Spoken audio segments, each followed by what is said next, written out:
What's up, everybody? I hope y'all are having a wonderful day.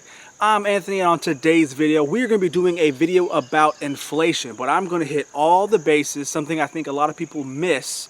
That way whenever you walk away after watching this video, you will have a much better understanding of what's going on. So before I get started, you gotta see that intro.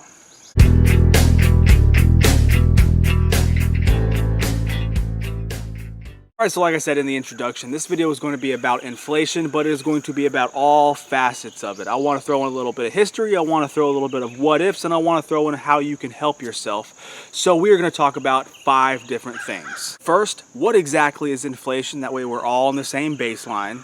Second, what have we seen this year in 2021 versus the other years with the average? How it's hurting us, where it could be going, and what you can do about it to stop your family from, hemorrhaging wealth. Okay, so first things first, what exactly is inflation? Well, the bare bones definition is the losing of your purchasing power over time.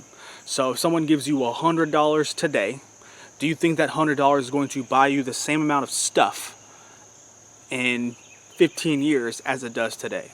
Of course not. For those of you who remember grocery shopping in the 90s, you remember being able to get an entire buggy, or cart for a lot of y'all, not in the South, an entire cart full of groceries for less than $100. Now, that same amount of groceries costs $200.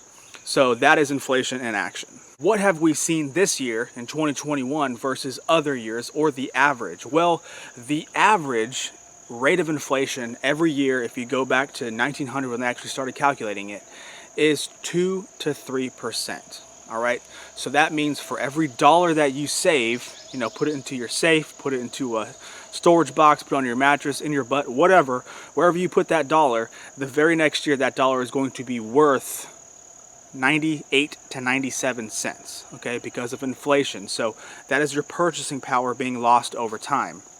You hold that same dollar for 10 years, obviously, it's going to be worth less. So the national average is 2 to 3%. Well, what have we seen this year that is completely different than the other years? Well, we are hitting almost record inflation numbers. And I really wanted to get this on camera because in the last 4 months alone, in May, the 12-month calculation was 5%. So from May 2020 to May 2021, we had a 5% inflation rate. June was 5.4%.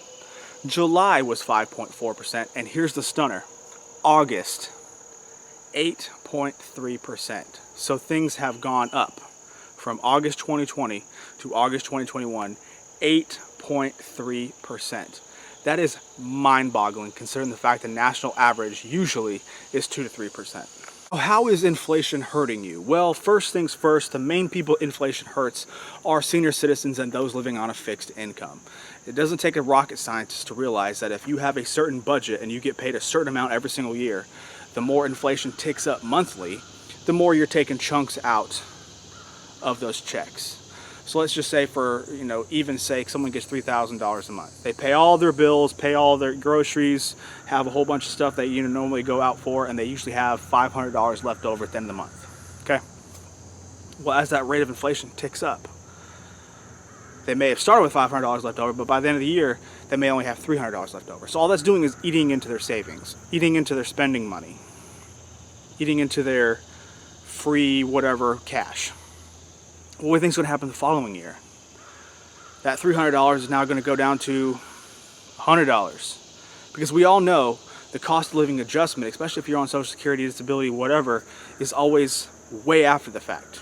So let's just take last year. I think last year we got a 1.9% increase?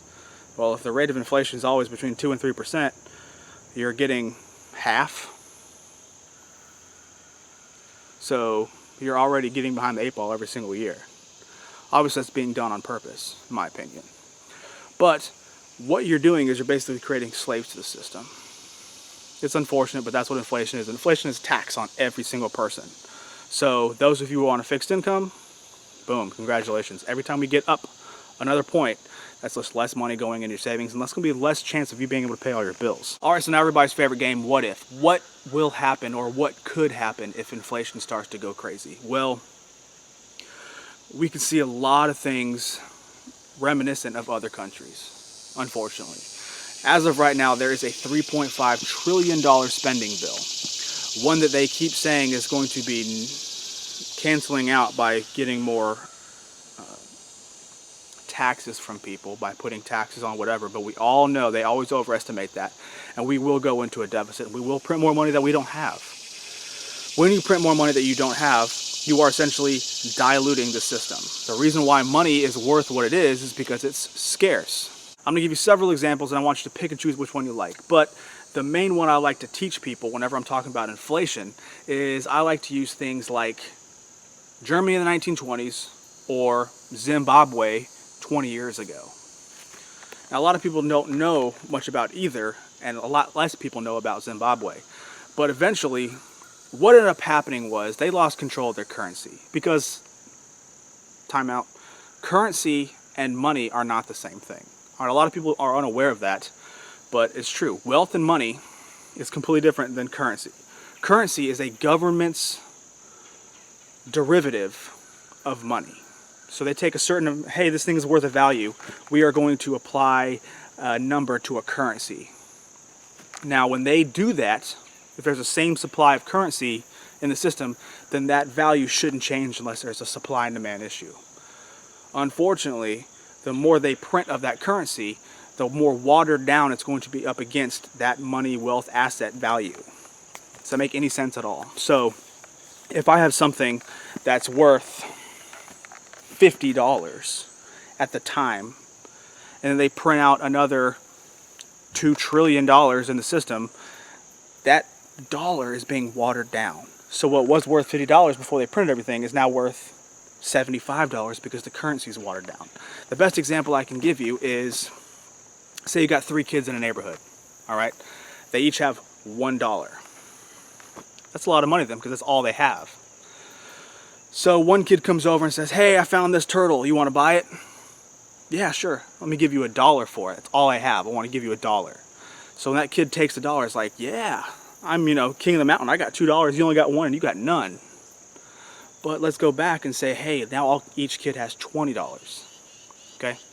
So now, since they all have 20 separate dollars, when that kid says, hey, you want to buy my turtle or buy my Coke or whatever, if someone goes and gives $1, I got 20 of those. You need to up the price a little bit. Okay, 10. That's better. Yeah, okay, cool, I'll sell it for 10. That's essentially what they're doing. When you water down the system, it makes the system that was watered down require more to get the same thing. You tracking? So that's always been my issue when it comes down to fiat currency. Since it's not backed by anything, it's basically backed by a promise from the government. There is no direct value that we can look to and say, okay, this is worth this much.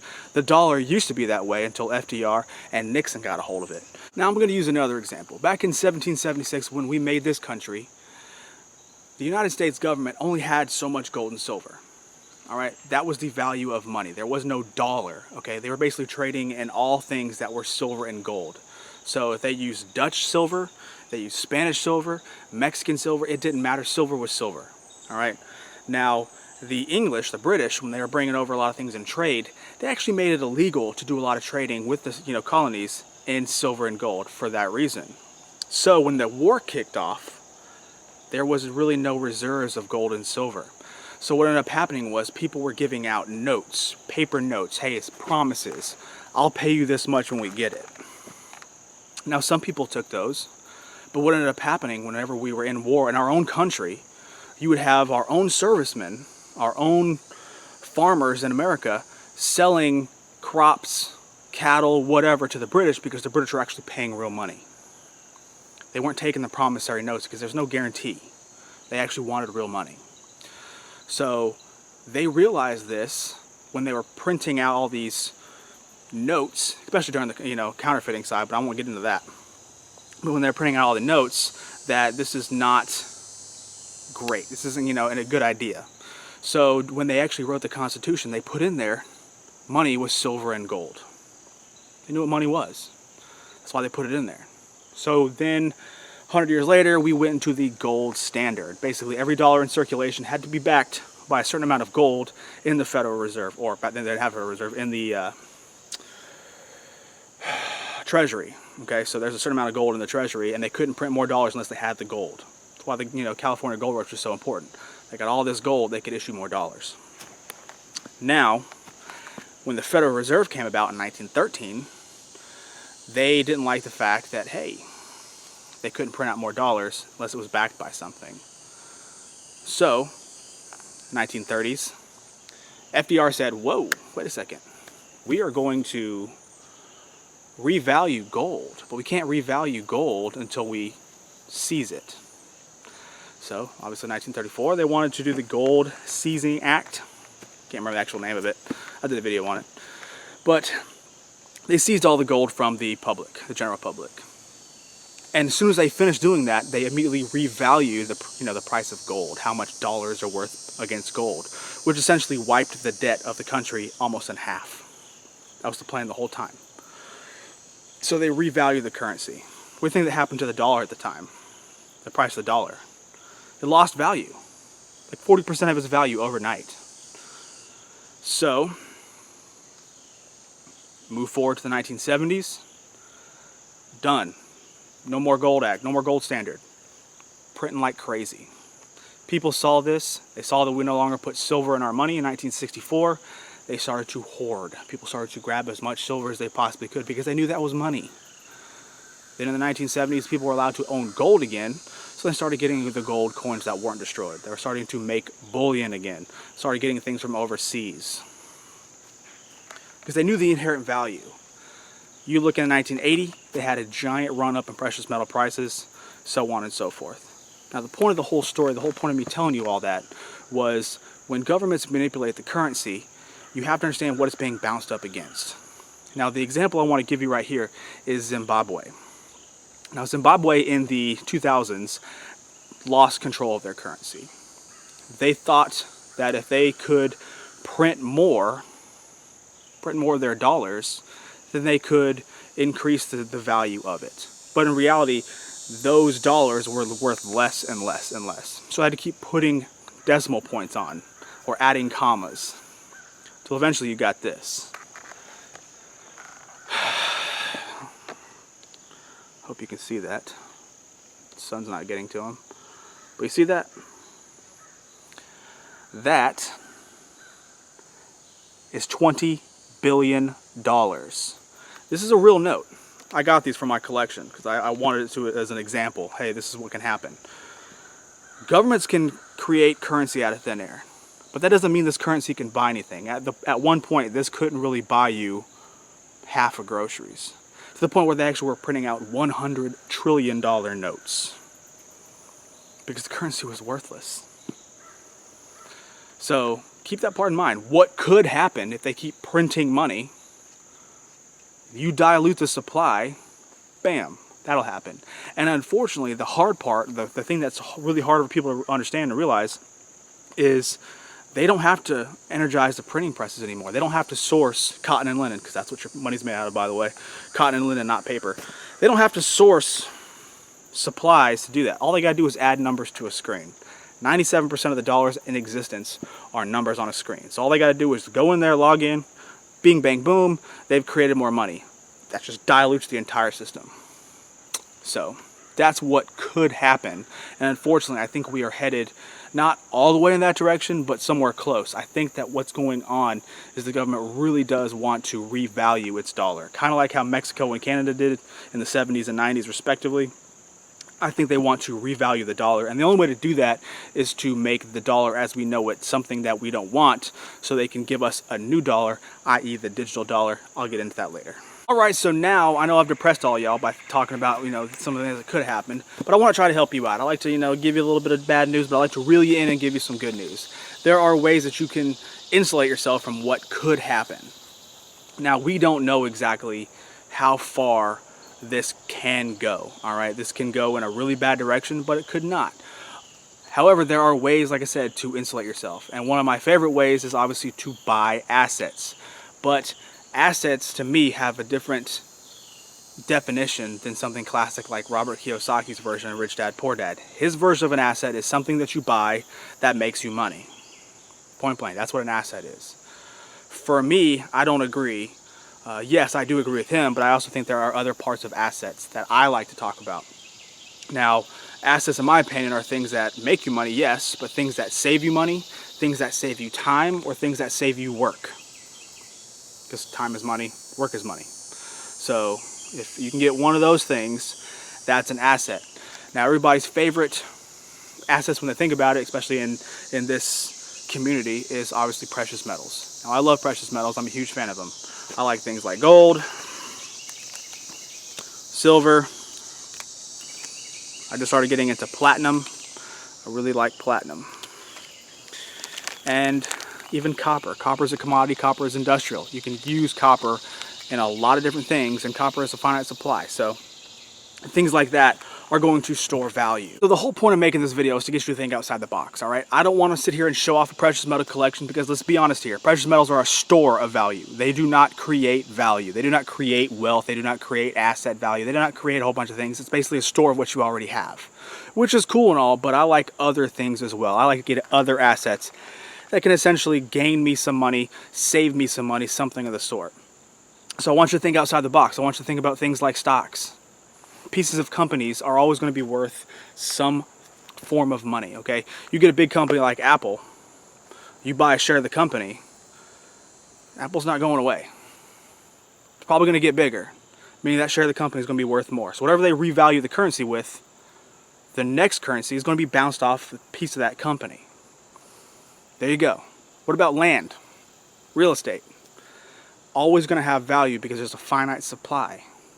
So if you can go ahead and buy up that acre, 10 acres, whatever, now, and you hang on to it, that's going to be worth money.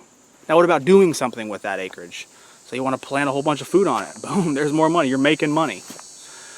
What if you want to lease that to somebody else to go hunting on? Boom, you're making money. It's an asset. Let's get out of the non-traditional assets and start talking about things that can save you money, save you work, save you time.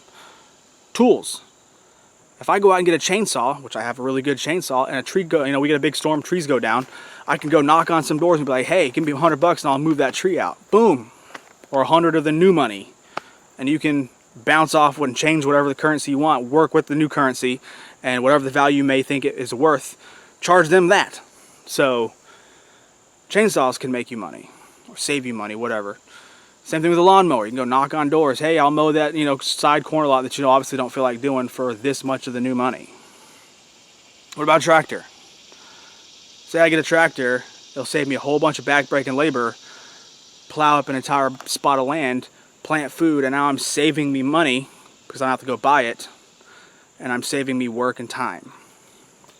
Now what about things like your brain, knowledge, books?